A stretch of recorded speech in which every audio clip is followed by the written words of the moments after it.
Hello, hello. Yan. So, hello sa inyo lahat. Ngayon gagawa tayo ng figure 6 sa SolidWorks.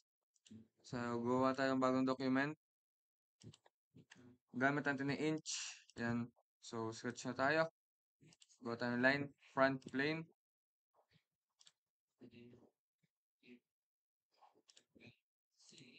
Ganito yung tsura. Dimensions natin is 5. Ito yung 1. Ito yung 0.88. Ito yung 1.5. So, next, gawa tayo center line. Parang markings lang. Ito yung 56. 0.56. Aha, gawa tayo ng circle.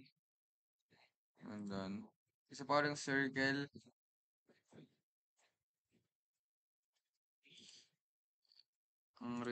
Ang diameter nito ay 0.56. Ano, kung malilito dyan sa radius at diameter. Tapos ay line. Simula doon sa point. Tangent. Trim. Mhm. Yan. So, check natin. Gawa tayo ng rectangle. Hanapin na midpoint. 2.5. Ito. Gawa tayo ng rectangle. 0.5. Ito ay 1.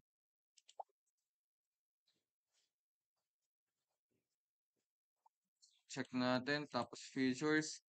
Extrude natin to the right. Blind to the right. Ng 0.25.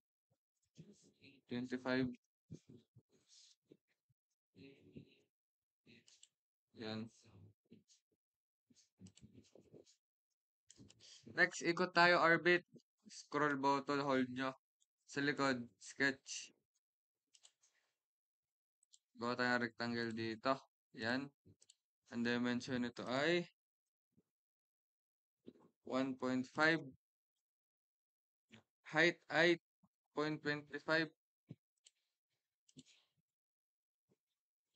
Sa parang rectangle dito sa kanan. Check. Extrude natin. Select natin itong area.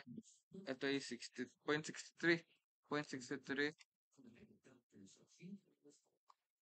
minus 0.25. 0.38. Tapos itong isa pang area. Click nyo itong arrow. Sketch. Extrude. Itong isa pang area ay 1. Yan. Check natin. So, right click rin natin to. Sketch. Rectangle. Mali. Sketch. Sketch. Sketch. Rectangle. Point. Height nito ay 0.25. Extrude natin ng 1. Yan. Sketch ulit tayo. Rectangle doon. Kapantay doon sa gitna. Extrude natin 1. Yan. Right click natin. Sketch. Gawa tayo ng center line dito. 0.38. Gawa tayo ng rectangle simula doon napunta dito. Select. Smart dimension 0.5. Features cut. Through all. Yan, basta lampas. Yan. Sunod ay fillet. 0.25. Fillet natin tong corner tsaka ito. Yun lang ba? Tapos check natin. Control 7. Yan. So nagawa natin yung kalahati. Next step ay reference plane. Ang reference plane natin ay front. Front. Tapos flip lang natin. Ang distance ay 1.25. Check natin. So, mirror